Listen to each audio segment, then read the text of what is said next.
Peace, love, and abundant soul family. It is Chairman Omaka, Chief Spiritual Luminary and founder of Soul Center, St. Petersburg and beyond.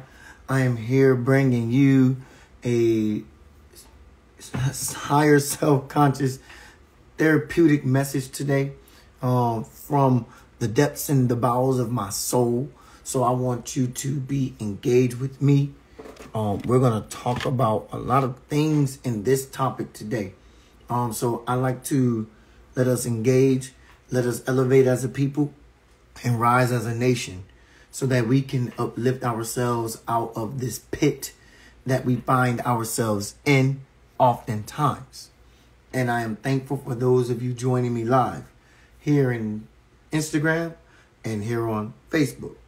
I decided to go live simultaneously on both platforms because whenever I just stick to Instagram, when I'm speaking truth, I have some problem with Instagram cutting me short. And this is not computer glitches. This is not internet connection. It only happens when I'm speaking truth. Because if you notice, last live I did, I was really talking about, your health in a very generalized way, and I didn't get cut. And so I thought that was not odd, but I thought it was peculiar how these lives don't get cut. Those lives don't get cut, but the ones where I'm speaking truth to power do. So thank you for joining me. If you haven't seen the title in this message is The Plantation Mindset That's Killing You. For those of you who know me that I am a holistic healer. I am a master healer and holistic warrior. I preach, speak, teach, educate, everything regarding how to live a life holistically or how to live a holistic life. For those of you who know what that means, it is simply how you live one with yourself and your environment together.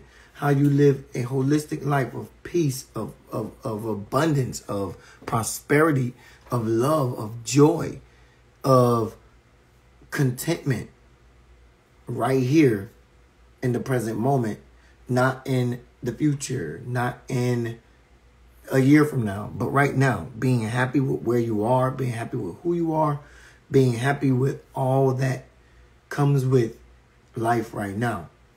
So, thank you for joining once again. I am here because not only do I like to speak on the holistics of life and how to live, but I also like to wake you up with a very high, like I said, higher self-conscious therapeutic message. Okay? It's therapy for your consciousness. It's an awakening. So join me here. Okay? Facebook, Instagram. So, why did I choose a message like tonight's message? The plantation mindset that's killing you. Because a lot of you don't know. Number one, let me preface this by saying, I am not for everybody. I am not for everybody.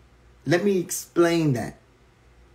I am not Captain Save a Race. Okay? I'm not Captain Save a Race. I'm not here to play race against race, pen race against race. I'm not here to hate other races. And I'm not here to hate other cultures. I'm not here to hate no race of people. I am not here to save every race. Difference. But I am here to help the race that I relate to. That's why they have a section in college called race relations. Because it is about relating to certain race. So this is basically a thesis on race relations. Okay? For my audience on Instagram, thank you for joining. Let me get this screen off for you. Okay. So we're talking about race relations right now. The plantation you're on is killing you. Who am I talking about when I say plantation? Who am I referring to when I say plantation? Who do you think that applies to when I say the word plantation? Let's just keep it 100. Let's keep it 1,000. Let's keep it $1. Let's keep it funky, all the way funky. Let's keep it gutter. Let's keep it real. Let's keep it real. Let's keep it solid right now. Okay? When I speak about the plantation, I am specifically talking to black people. Or I like to call them carbon and copper people. Because I like people to understand that you have to speak an original language again. You have to speak a sovereign language again. And the only sovereign language that is true, the only language that is real is a sovereign language. A language that is indigenous to nature.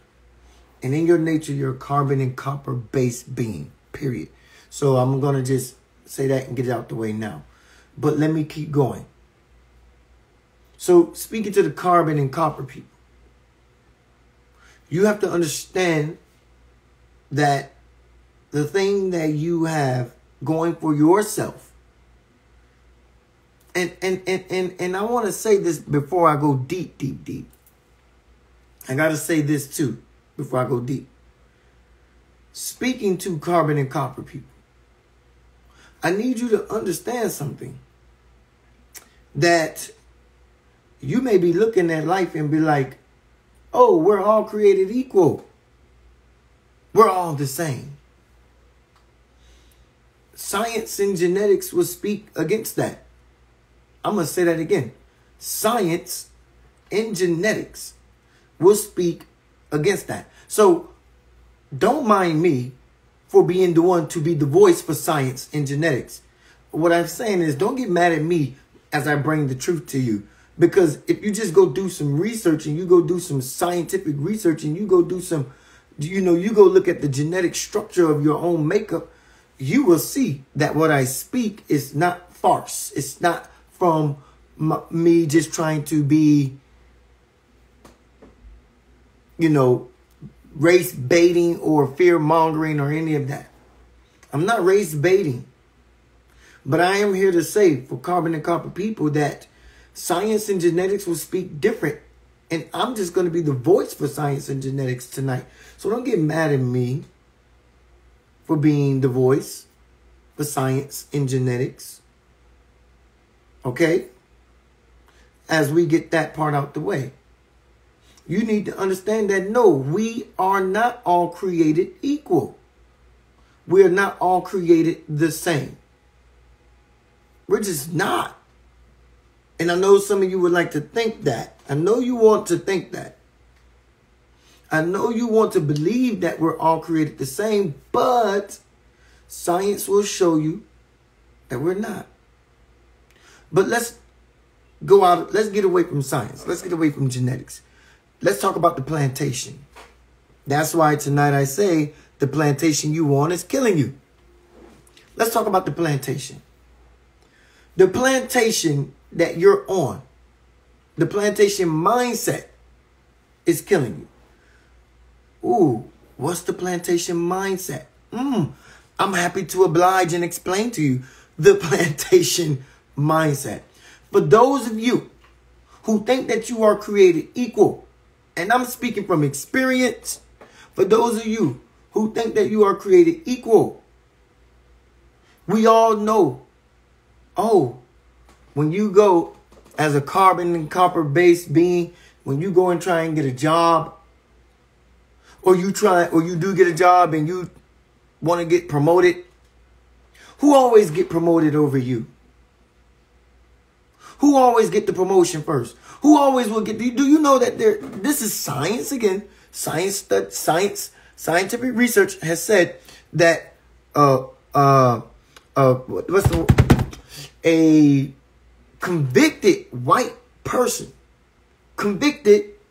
a white person with a conviction this is not me. This is research study. A white person who has been convicted of a crime has more chances, is more likely to get a job than a black person with a degree. Don't get mad at me. I'm just bringing you the science. Okay? And that's what you get. That's what you get. That's what you get for thinking you are on the same level playing field as them. That's what you get for thinking you're equal. That's what you get. That's what you get. You see? And every time you try and go up there and compete and go against or go up there and compete and try to be equal with them on their level, you're going to get the rejection notice. You're going to get the eviction notice. Do you know black people are more likely to lose their jobs faster than white people? This is not me. This is all study. And how about this? This is all experience. I know a lot of you experienced this. Okay? This is just experience. I'm not speaking hyperbole tonight. I'm speaking truth. We all know that black people are more likely to get fired and more likely to not get hired over their counterparts. But the plantation mindset is killing you. You are killing you. See, you have the plantation mindset. And because the plantation mindset that you have, you don't even know that you're putting yourself deeper into stress, deeper into a state of depression, deeper into all of these worries, these illnesses, these biological illnesses, these physiological, emotional illnesses, the diseases. You're putting yourself there more because you keep thinking that the playing field is equal. As you try and elevate yourself and get up there on that playing field, on that equal playing field, you realize, wait a minute. And then you want to go and call channel 9, channel 10, channel 11, channel 12, channel 13, and try and make up a reason and tell the news about it when all they're going to do is do what? The media is designed to perpetuate fear. And then they're going to put the news story out there and say, oh, look at Mr. Jones or Miss Jones was discriminated against in the job. And then next thing you know, it creates an outrage against black people. Black people get out and protest and strike and march and picket signs and picket fence the job. And what happens? What happens? You see, but that whole protesting, picketing and all that stuff, that's killing you. All of that's killing you. The protesting is killing you because you don't get anywhere. It doesn't get you anywhere. It doesn't elevate us out of our situation, our long-term situation, our immediate situation. It doesn't eradicate our immediate situation or our long-term progressive situation. And you keep thinking, fighting for this, fighting for a seat at the table, trying to get a seat at the table, trying to be on the same equal level playing field with them is going to get you the respect. It's not. It's just not. It's not. And you keep thinking, playing the game that they hand you, and you keep thinking, oh, listen, anyone who puts their, what they say, nose to the grind or their feet to the ground, anyone who does this will see a level of success. Okay? You will see a level of success with it. You put your nose to the grind and your feet on the ground and you go work hard and do all this and the third and the fourth, you will see a level of success. But I'm inclined to tell you that that success doesn't translate as much as what's his name that owns Walmart? His success translate as much as what's his name from the guy who owns Starbucks. I forget his name. His success translate. Elon Musk's success translate. Let me give you an example. Kobe Bryant, one of the true gifts to this world that came in, gave us a beautiful talent, but his success didn't translate. He was not, I love him, don't get me wrong, I love Kobe, but he wasn't really working for the betterment of black people. And let's just keep it real. He wasn't really working for the betterment of black people, but he still is a black male. Let's just get this out the way right now. He still is a black male in America trying to do what? Trying to visually, even though this wasn't his intention. He wasn't trying to say, let me show my people how to really invest and make it out of this impoverished mindset situation. He wasn't really, that wasn't his intention. But because he is black, young black kids are going to look up, black people are going to look up and see him doing that, and they're going to want to, and they're going to be inspired by that. And so Kobe, who had the mindset, you know, to do for himself and a host of other people, all people, right? He was for all people. He was for all people. But at the same time, he was trying to give game away. He was giving game away. He was giving a lot of game away to elevate the mind and the consciousness of anybody who was actually watching him. See, he wasn't really doing it for a specific group of people. I just got to keep it real. He wasn't doing it for black people, but he was doing it.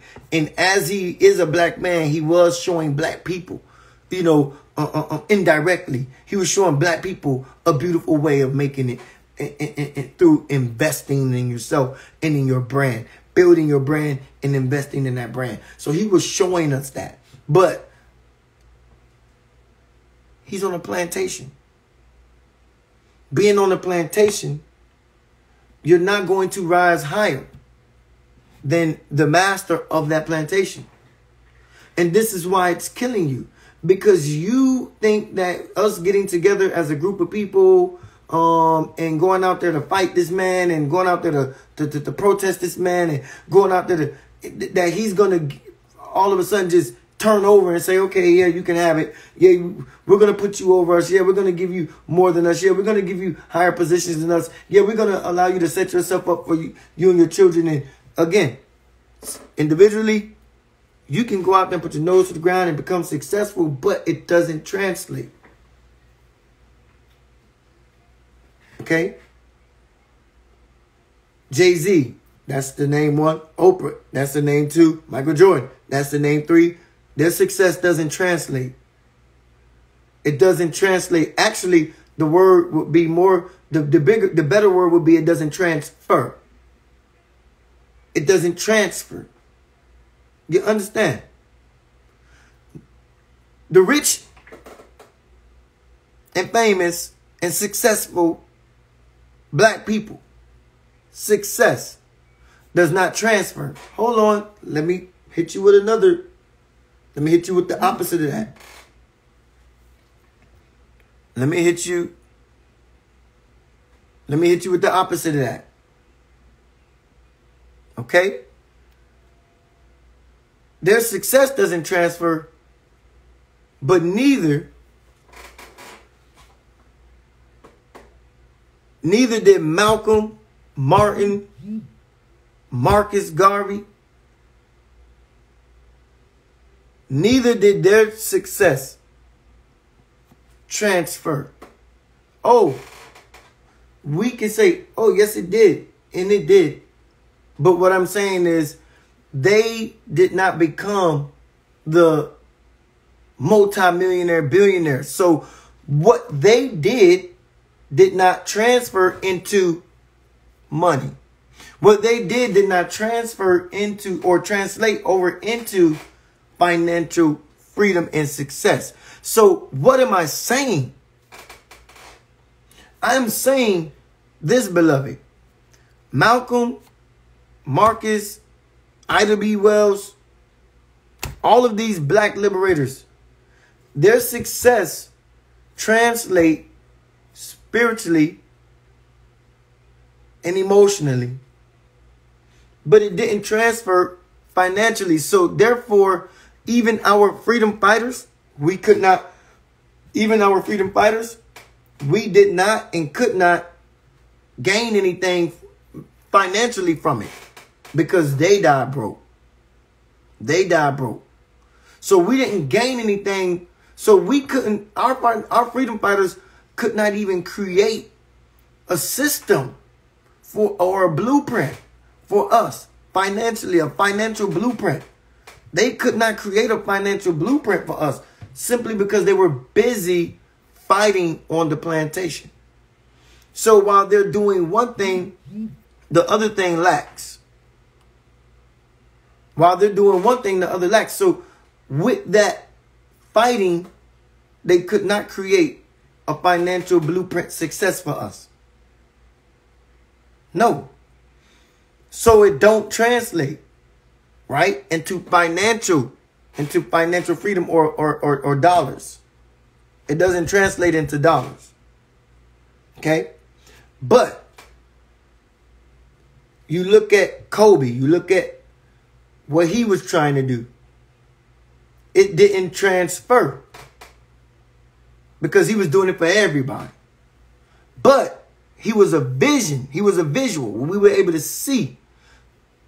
We were able to see him on a visual aspect of somebody who was successful coming out, creating a brand, but also expanding that brand into many avenues. Again, it didn't translate or transfer, but visually we're able to see a Kobe do something with this brand and how he was about to expand it and was giving us, some type of insight to be able to do the same. But it didn't transfer. It didn't cross over to us yet. So where did it stay? It stayed with his family. Rightfully so. It stayed with his family. Rightfully so. So now all of that wealth that he generated, get your little one foundation and that's it. Here you go. Malcolm and Martin and all these other freedom fighters, had they had the financial success, it would have transferred to the people. But it didn't, because they didn't become financially successful. Let me give you a guide. Let me explain it on a simple level for you. There's a book by a guy named Andrew Carnegie. I don't know if it's he wrote the book, but Andrew Carnegie. Andrew Carnegie was a very wealthy man. Look up Andrew Carnegie. He was a very wealthy man. Okay? And Andrew Carnegie said, this is a white man. Andrew Carnegie said he accumulated the wealth, and this is like in the 1920s, $400 million. He had amassed a wealth of $400 million. All right. That was his net worth back in the 1920s. That is the equivalent of like $5 billion right now. Back in the 1920s, he had generated, wealth of about 400 mil. So that's the equivalent of like 5 billion today. But you know what he did? His wealth translated. His wealth translated. How so? Well, let's look. Let's look at how his wealth translated. Andrew Carnegie hired a man. Who's the man that he hired? He hired a man by the name of Napoleon Hill. Who's Napoleon Hill? The man who only wrote probably a book that sells more than the Bible does. Think and Grow Rich. Andrew Carnegie hired Napoleon Hill. Hired Napoleon Hill to do what? Go and interview the most successful people in the world. At the time, it was Henry Ford. It was Nikola Tesla and all these other successful people. Great minds. Albert Einstein. So Napoleon Hill went and interviewed these men because Andrew Carnegie hired him to do that. And he paid Napoleon Hill to go and get the access, the knowledge, and the wealth out of the minds of these wealthy people. This is what wealth looks like transferred. I'm giving you a visual. This is what wealth looks like transferred. When a rich man hires another man and say, go get the knowledge out of their mind. So he hired Napoleon Hill, told Napoleon Hill, go get the knowledge out of these people's mind and bring it back to me so that we can show and give a blueprint. And that's when Napoleon Hill wrote the book, Think and Grow Rich. You know how many people, they actually just did a movie on Think and Grow Rich. You know how many people became wildly successful. But we're talking about in a time where we were still being ostracized and enslaved, and you know what I'm saying? We're talking about a time where that knowledge and that information wasn't being transferred to us. That information wasn't being transferred to us. And so he wrote, so by the time we were able to get access to the book, you know what I'm saying? They already 40, 50, 60, 70 years ahead of us. They're already 50, 40, 60 years ahead of us. 70 years ahead of us. A whole 100 years ahead of us in the wealth and financial arena. Why? Because a wealthy man took his money and said what? He said, I spent half of my life. This is what Andrew Carnegie said. He said, I spent half of my life generating wealth. I'm going to spend the rest of the other half of my life giving it all away. And this is true. Andrew Carnegie died with no money. Why? Because he died giving it all away. He gave all his wealth away. But who did he give it to? He gave it to these very same people. The owners of Chrysler. You understand what I'm saying? Ford, Henry Ford. He started giving money to already people who were like I said, people like Henry Ford, who created the Ford vehicle. But what did he do? They took that money and invested in build and strengthen their empires. All they did was strengthen their empires with the money that one wealthy man, Andrew Carnegie, did this with his money. And then went and extracted the knowledge and told Napoleon Hill, go extract the knowledge out of these wealthy minds, put it in a book and give it away to others so that they can do the same. And so this is why I'm telling you right now today. This is why I'm telling you right now today. 1 second. That the plantation mindset is killing you. To think that the way has been set up for us to be equally on the equal playing field with them, you're mistaking yourself. Actually, you're killing yourself. You're killing yourself. And so what am I saying with all of this? What's the purpose of this message tonight? I'm saying all of that to say this, that if you don't follow the first law of nature, which is self-preservation, the first law of nature is self-preservation. Andrew Carnegie put that law into practice. Self-preservation. You understand? So when you think about self-preservation, you're not thinking about what you do for you, but you have to think about what you do. We're all here to gain and get something and live a purpose. So now we have to think about what we do and how, more importantly, is this. How does what we do translate? Because we don't just, rarely ever do you find a person existing and living in life that has a purpose and is only for them. It's like, I'm going to live my purpose for me and me only, nothing else. Most people find a purpose in life and desire to share it and use it to help others. Most people find a purpose in life and they desire to use it and share it to help others. That's called using what you have in the information and translating it or transferring it over to other people. So the question again is this: how does what you do transfer? How does what you do translate? Now, Malcolm and Martin and Ida and Marcus Garvey and all these other people, what they did translated, what they did transferred emotionally, spiritually, but it didn't transfer financially. What they did transferred emotionally and spiritually, but it didn't transfer financially. So we need not more freedom fighters. We don't need more freedom fighters. We need financial fighters. We need not only freedom fighters, but what we need is more people to give a damn. We need more people to give a damn about first financially becoming free. Hear me out. We need more people to give a damn about first financially setting themselves up, so that translates not just the knowledge, but the wealth as well, but the money as well.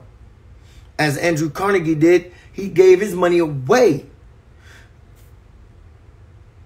If we are to become financially free, it can't be an Oprah mindset, a Michael Jordan mindset. It cannot be that kind of mindset.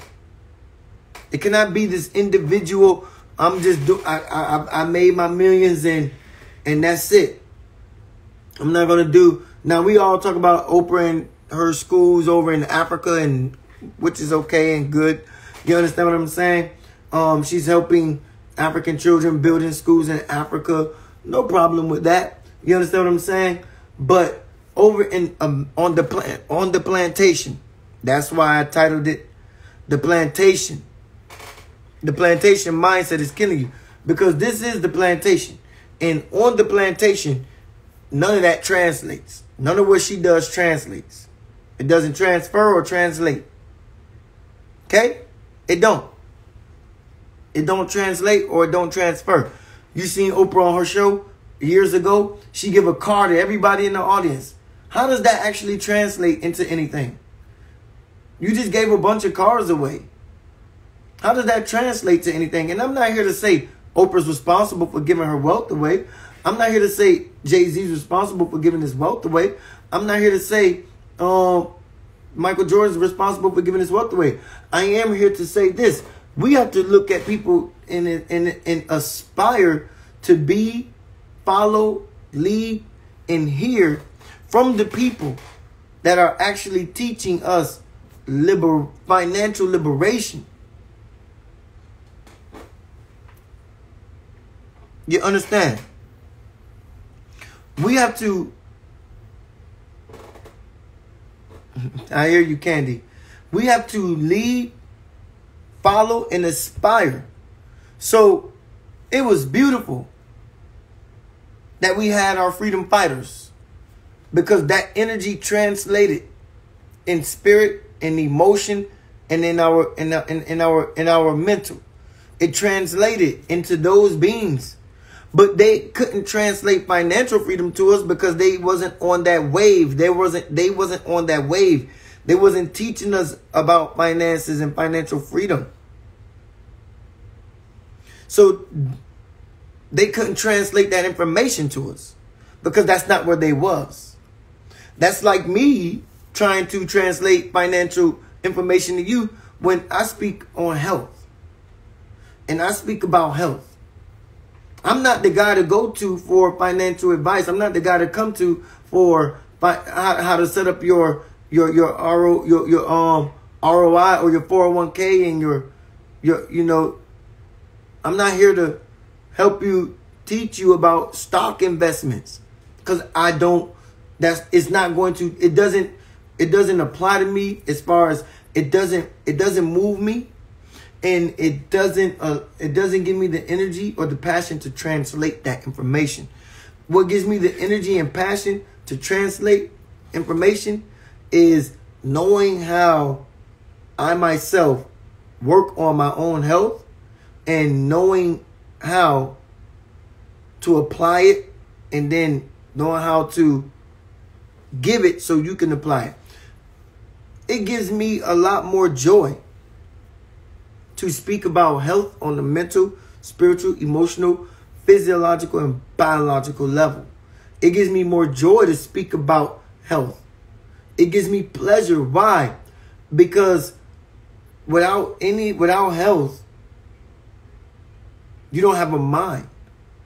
If you don't have oneness with self, like I call it Zen, Z-H-E-N.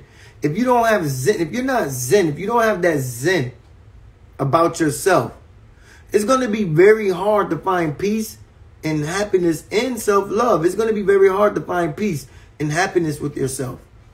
It's going to be very hard to find that if you don't have that oneness with yourself, that self-love. We got to transfer not only self-love into the hearts and minds of the people. We got to translate and transfer not only self-love, but we got to transfer a liberated mindset. How do you translate and transfer a liberated mindset? By not trying, hear me out, by not trying or not doing what they do. Who is they? Your slave master, your oppressor. We can't think like him because he don't think like us. Let me say it again. We can't think like him because he don't think like us. We can't act like him. We can't live like him. We can't move like him because he does none of the above. He does none of that. He doesn't move like us, think like us, act like us, or think of us. When it comes to us, to them, we're at the bottom. We're the lowest. We're not eligible for anything. We're not, you know, what did it say? Even human. And they still think like this. Contrary to what you want to believe. They still think like this. Because they think low of you.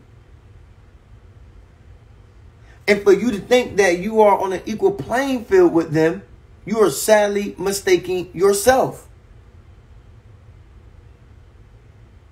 And that's killing you. That's what's killing you. What's killing you is thinking that you're on an equal level playing field with us. What's going to make you happy? That's why I say the plantation mindset is killing you. What's going to make you happy, beloved? Is it feeding and giving back to more black people? Is it feeding black people? Is it fighting and liberating black people? Is it going to protest in the streets for black people when a shooting happens with black people? Is it going to protest in the streets when a wrong arrest or killing or any of that has happened with a black person? Is it what's going to make you happy on the plantation? Is not thinking like the slave master or the oppressor. Is not thinking, I'm not even going to call him a master. I'm going to call him a slave bum. You know what I'm saying? It's not thinking like the slave bum. It's not thinking like them. The slave oppressor. If we think like them, beloved, if we think like them, then we come away with their mindset. That's why I said the slave. That's why I said the plantation mindset is killing you. When you think that you can go out there and fight for equality and you get this same equal type of opportunity, that's not right. It's wrong. I'm telling you, that's not me saying that. That's science, and that's also genetics.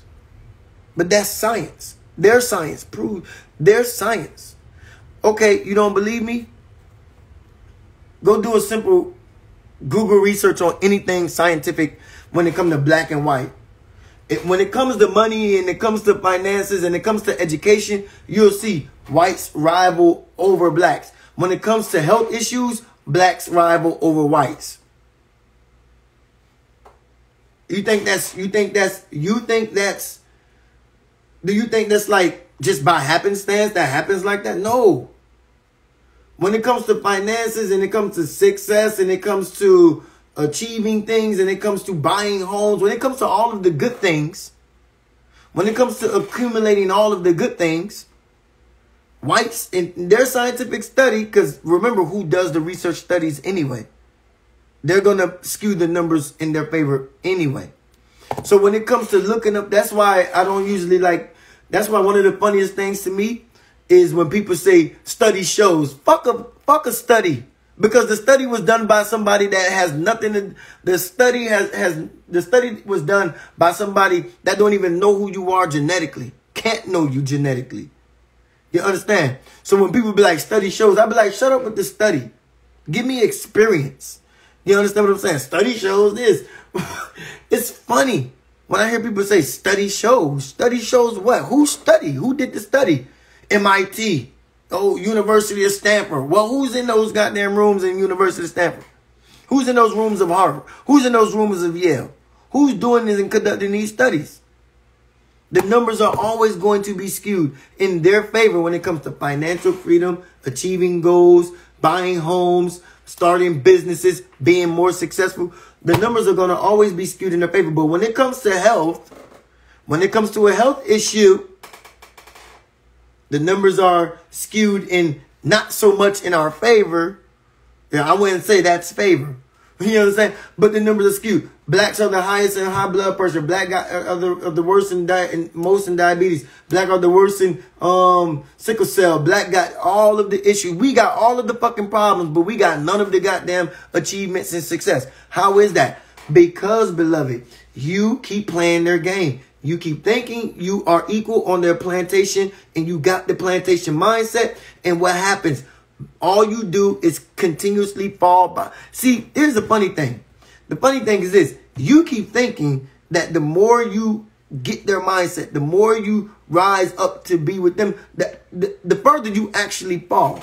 And what that does is you fall even further than you think you are. You fall further because, number one, they don't accept you. Because they see you come in and they think that you think you're on an equal playing field with them. And they say, no, you're really not. We'll shut this door right in your face and show you you're not on the same equal level playing field as us. Number one. Number two, you fall from grace because you thought that you can belong with them. And then you lost the love of your own people.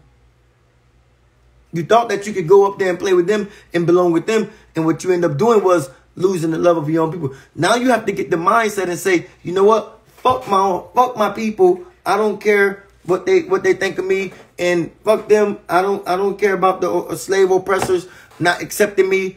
I'm rich. I'm successful. I'm just gonna live my best life. Go for it. Go live your individual successful life. You understand? But what you're not going to achieve in the life that you are living, you're not going to. You're gonna find yourself lonely. More so, I want to say not lonely. You're going to find yourself alone. These are two differences. You're not going to find yourself lonely. You're going to find yourself alone. What that means is finding yourself lonely and finding yourself alone is different. Finding yourself lonely is something that you did to yourself. Finding yourself alone is something that the people has just said, we're going to stay away from you. Finding yourself lonely is you doing that to yourself. Finding yourself alone is us saying we ain't fucking with you. You understand what I'm saying? And so we just not going to mess with you on that level. We just not going to mess with you. And so you're going to find yourself alone because you did nothing where it translated or transferred over. What you did to accumulate the success, you got the mindset of the plantation of the plantation owners. You got their mindset, but they still don't accept you. They show you that you don't have no power. You don't have no real success. They shut the door in your face, and they still don't let you get a seat at the table. They still don't let you get a seat at the table. And then you turn around and you try to do the opposite, and you try to. I've seen this happen firsthand, where I've seen black people come up. Using the mindset of the plantation mindset, okay? And then they turn around once they realize, damn, white people really don't love me. And then they got mad at white people because white people didn't accept them. And then they turned around and try to teach and preach black consciousness and wake you up to what they're doing as if we don't already know. We've been taught by Malcolm. We've been taught by Martin. We've been taught by all of the other freedom fighters from, way beyond you, way before you. So we don't actually need you coming back to us and telling us what they already doing to us. We already know. We've been taught that. We've been taught that for years and decades. So we already know. And so what happens with black people is they get up there, but they took on the plantation mindset and they gotten up there. But what they realized was, damn, even as I get up here, they still don't love me. I'm still not accepted. I'm still not loved. You found yourself alone. Because you're not loved and accepted up there. I'm trying to, as I speak, I'm trying to think of someone who I know that this has happened to. I have a name in mind, but I don't want to say this brother because I don't think this brother had that mindset going in.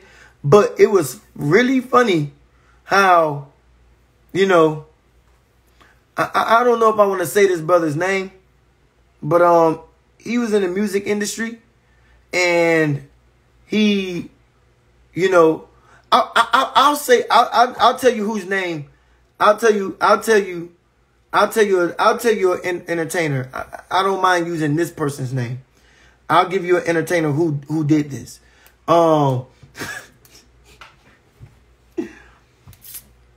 Here's one, Puff Daddy, Diddy.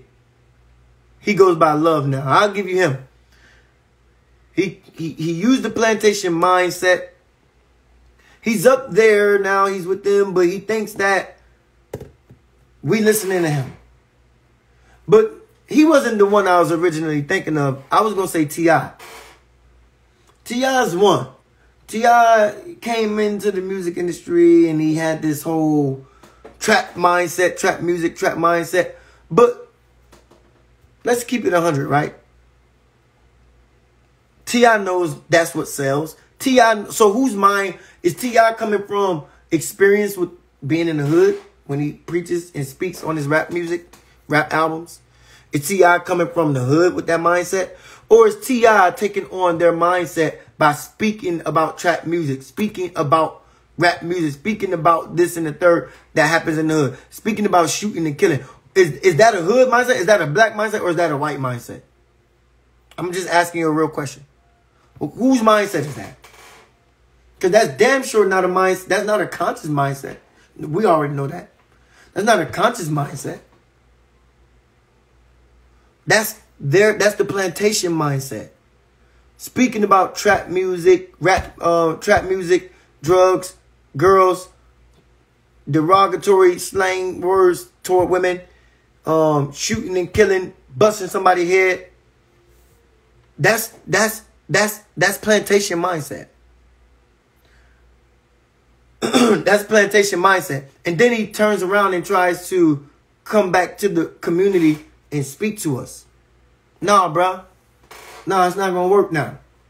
It's not going to work. It's not going to work. That's not going to work now. And so black people look at him like a goofy. Seriously, black people look at T.I. like, bro, you a goof. You a goofy because you came up and you got this status in life, and you act like you in the struggle, and you're not, bro. You're not. All you did was perpetuate the foolery. All you did was perpetuate the degradation of black women. You perpetuated the foolery with T.I. and Tiny on that TV show. All you did was perpetuate foolishness and degradation. You did not translate into only thing you transferred over and translated over to a community of people was foolery and degradation of women and thinking that men could just have multiple. That's what you did, bro. That's what you did. So you cannot be my spokesperson. You cannot be my freedom fighter. You cannot be nobody who stands up on the front line and try and act like you fighting for me. I'm not going to accept it because I don't believe you. And so he finds himself in the space where us here, we like, get out of here with that. And white people are like, you a fool thinking that we want something to do with you too. They don't want nothing to do with him either. They don't want nothing to do with it. Because he's not them. but he's also not necessarily part of us anymore. And I'm just speaking facts. Okay? And so he finds himself in a middle ground place where he has no people he can talk to. And I mean like a culture, a community of people. He has no people that he can talk to. Okay? He perpetuated the foolery and then tried to turn around and after he's done with the foolery, he's got his money and now he wants to come back to the hood and try to be relevant to a people that's fighting to get some type of equality. No, it's not going to work. It's not going to work. It's not going to work. It's not going to work. So we have to look at how we do things on the plantation. The plantation mindset is killing you. Stop thinking that you can go and think like them. I'm going to say this again. You think like them, but they don't think like you. You think like them, but they not turning around thinking like you. You understand? And again, you look at the studies, go do their study, go look at their studies. Their studies are always skewed. When it comes to success, achievement, business, goals, any of that good stuff, they rival us. When it comes to sickness and disease, we rival them. How is that? Because it's a programming. It's a programming. It's a programming in the mind. Psychological programming. Making you to believe that if you see this study, black people are the highest in sickle cell. Black people are the highest in diabetes. Black people are the highest in depression. Black people are the highest in stress. Black people are the highest in... We are in every losing category. We soar in every losing, every detrimental category. We soar. We soar in every detrimental category. Where do we succeed at in these categories? Where do the numbers rival them? We can't say basketball. We can't say, oh, we're the most talented. We're the most skilled. The NBA is filled with majority black people. Yeah, but owned by who? So we don't rival them yet in sports. Because all the teams are owned by who? All the stadiums are owned by who? So we don't even rival them in sports. We don't rival them in nothing.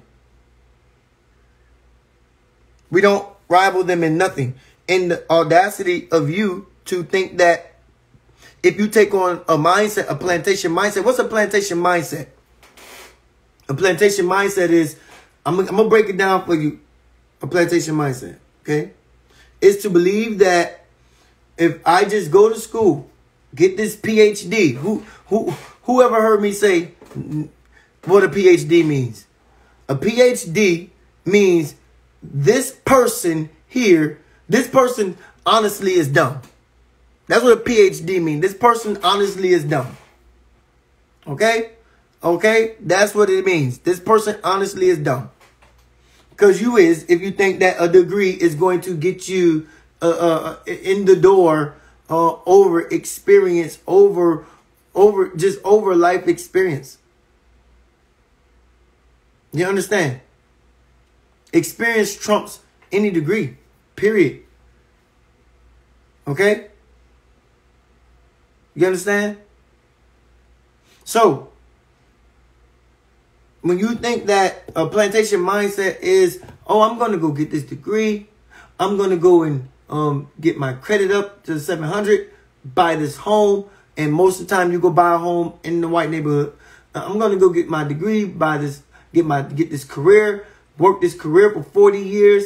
And then I'm going to do a home. And then I'm going to buy a vacation home. And then I'm going to invest in a business. And then we're going to start this business and build this brand and all of this Nothing wrong with wanting to achieve in amass wealth for you and your people. Nothing wrong with wanting to achieve abundance in life.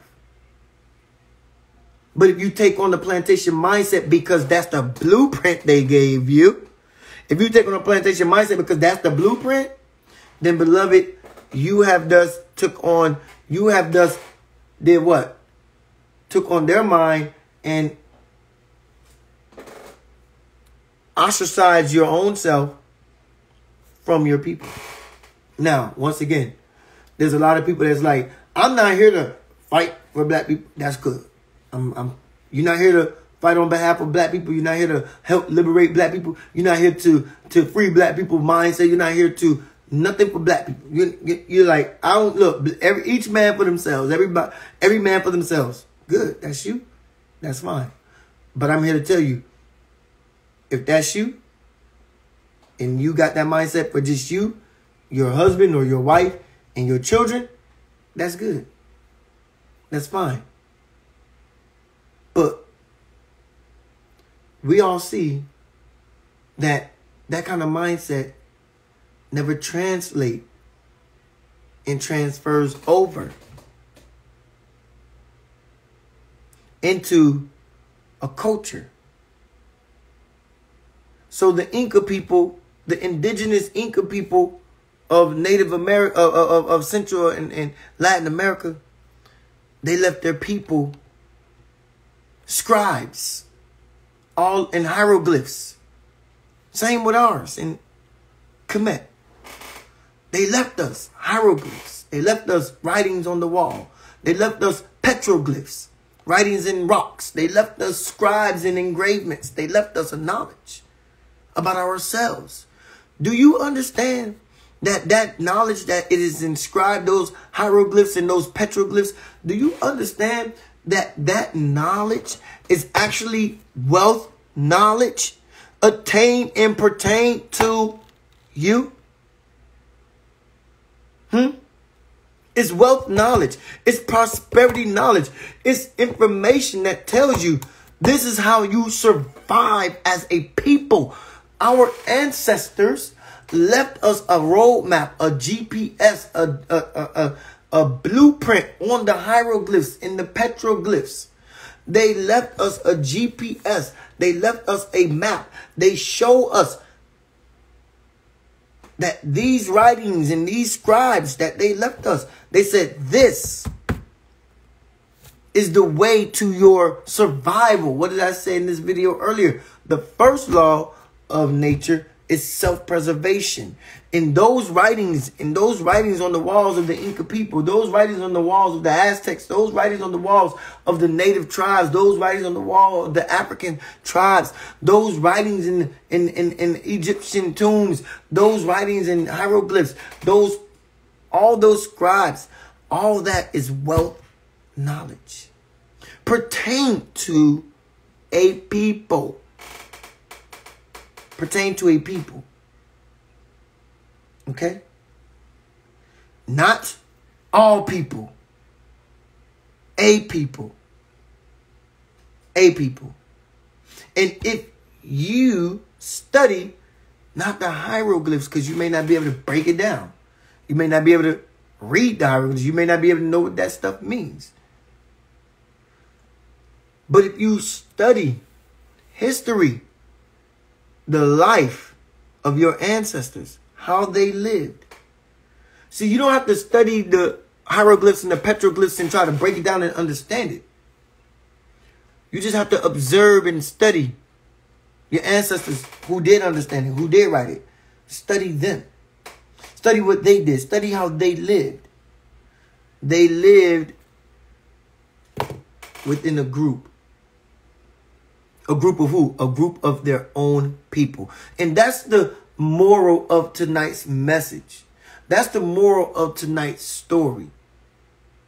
That we must live in a group of our own people. Again, we don't have to amass, or we don't have to think like the plantation that we live on. We don't have to think that, oh, the way to success is, let me get this degree.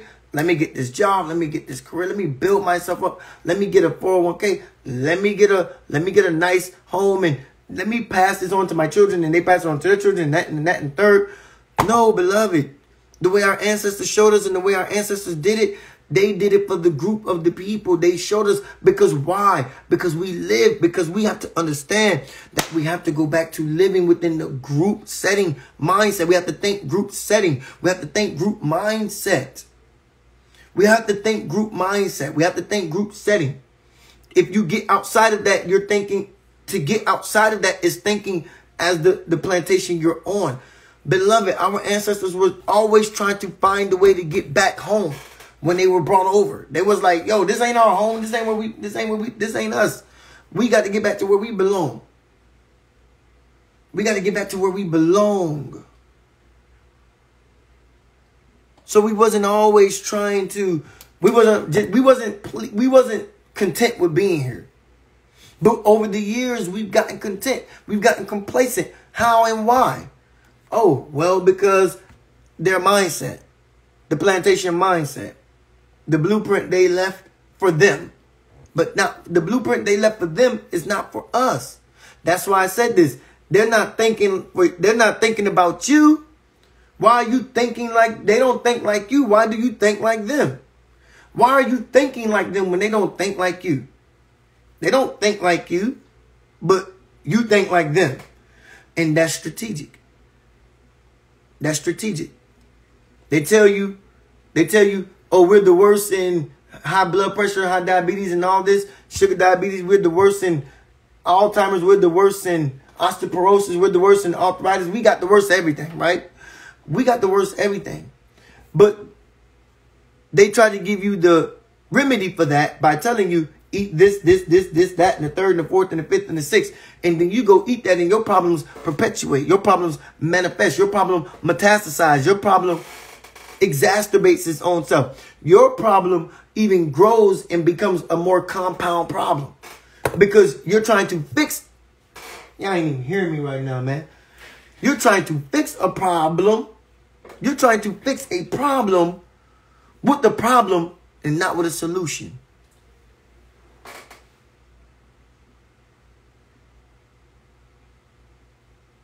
You're trying to fix a problem with a problem and not with a solution. Your problem is this. You eat like them.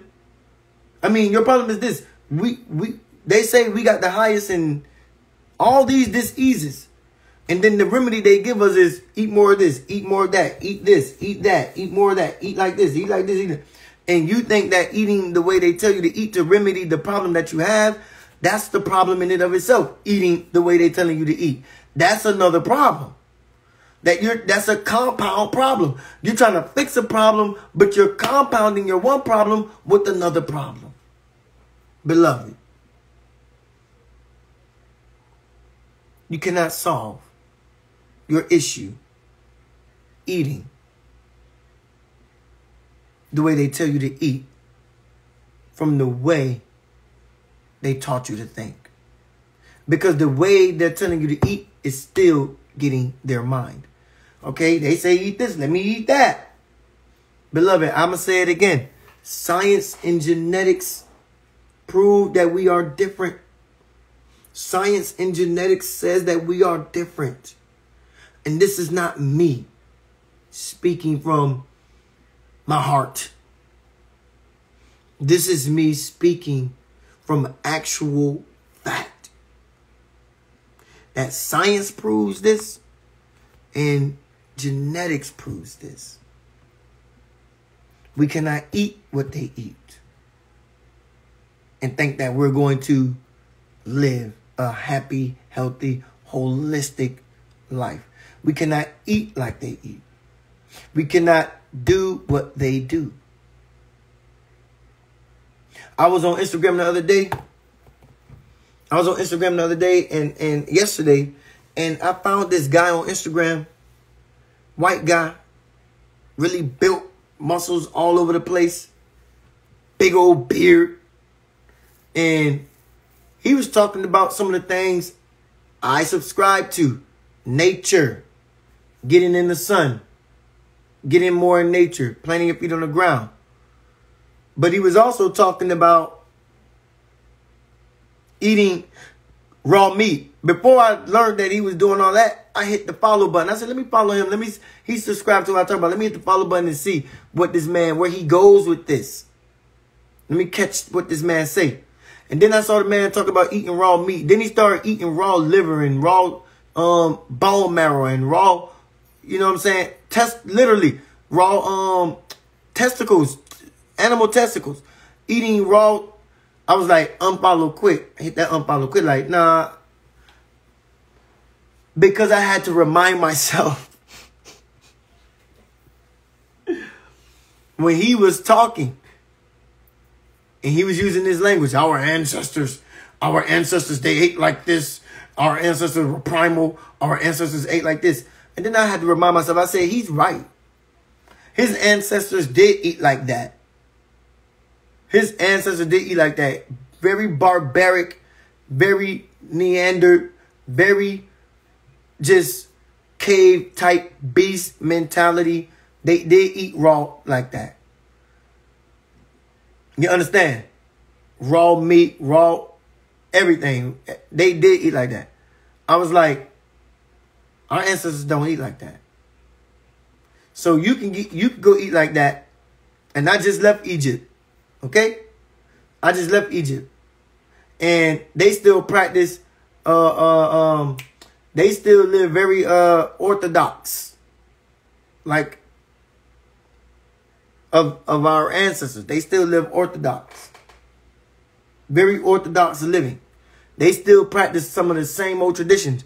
And when they killed the fatted calf, when they killed the lamb, they went and cooked that thing. Okay? I'm telling you something I saw with my own eyes. When they killed the lamb, they cooked it. They still live orthodox according to the ways that we used to live way back before Christ. And so I'm saying that we don't eat like they eat. We don't eat barbaric. We don't live like they live. We don't, and we should not think like they think. Because if we think like they think, we're going to end up like them. And the problem is a lot of you eat like them. That's why you end up like them. You eat a lot of red meat. You think eating your meat rare is the way to do it. I got a video on my YouTube channel, God Body TV, that talked about what red meat does to the gut. You cannot eat like them. You cannot eat like them. You cannot think like them. You cannot live like them. Because it's not the way scientifically and genetically you are crafted. For them, that works. But as I said, our ancestors left the writings left us hieroglyphs and petroglyphs, writings on the walls and engravements in stone. They left us drawings. They left us markings. They left us the teaching of how to live as a group. That knowledge was not pertaining to one person. That knowledge was pertaining to a group of people. And we just have to go back and observe our ancestors and how they lived. And live like that. And do as they did and live as they lived and teach as they taught. That's the only way we're going to heal from the plantation mindset. The plantation mindset is killing you because you think the blueprint they gave us is the way to our survival. And I'm going to tell you, that's a 100% big fat absolutely no. It's not the way. It's not the way. It's not the way. It's a 100% absolutely big fat no. It's not the way. It's not the way. We don't eat, think, and live like them. The blueprint they gave us is not the blueprint for us. So do not work and live by their blueprint. Get out of that mindset. And you may say, well, teacher, teach me how to get out of their mindset. Teach me how to teach me how to obliterate my mind of that thinking. How do I do for self in And indirectly doing for self is me doing for people, my people. How do I do that? That's why I say you don't have to be specifically. You don't have to be specifically aiming what you do toward black. You don't have to be like, oh, I'm doing this for my people. I'm doing this for black people. But if you do it with who you are in mind, if you do it with, wait a minute, I'm black and I'm built different. I'm not supposed to eat like that. If you do it like with that kind of thinking in mind, simultaneously, indirectly, you will be doing it for your group of people. Even though you don't think you will, but you will be. Because they'll be watching and observing how you eat. Because you will be eating according to how you're crafted and created. You won't be eating to what they tell you, what's on the menu. You won't be eating like that.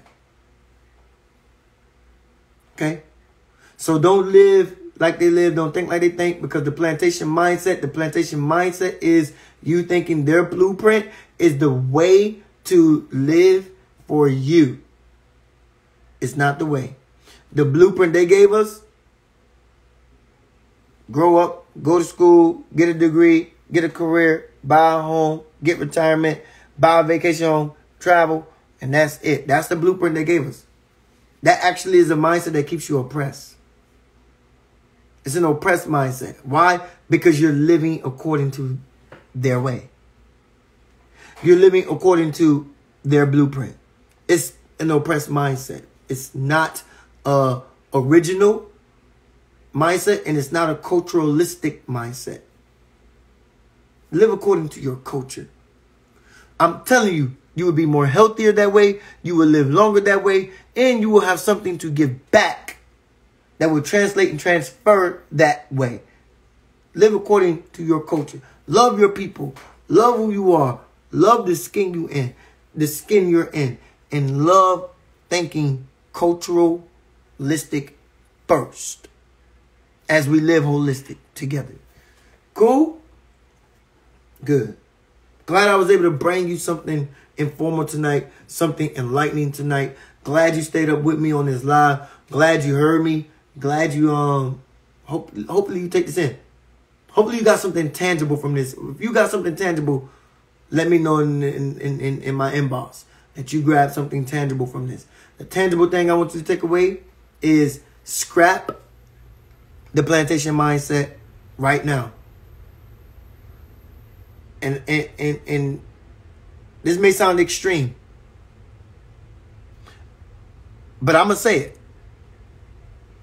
Even if, I'm just going to say it.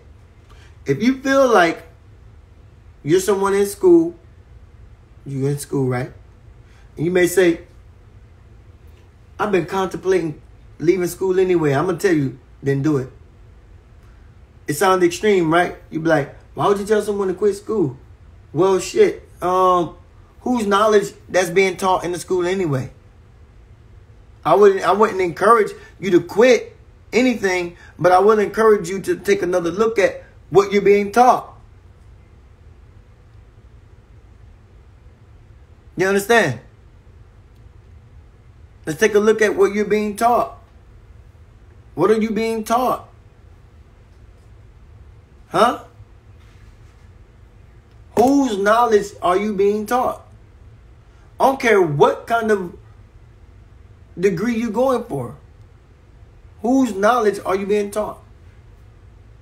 So I would say, if you've been contemplating quitting school, I'm going to encourage and push you to quit. I'm like, well, then do it. But I'm not going to tell you to, I'm not going to just openly say quit school.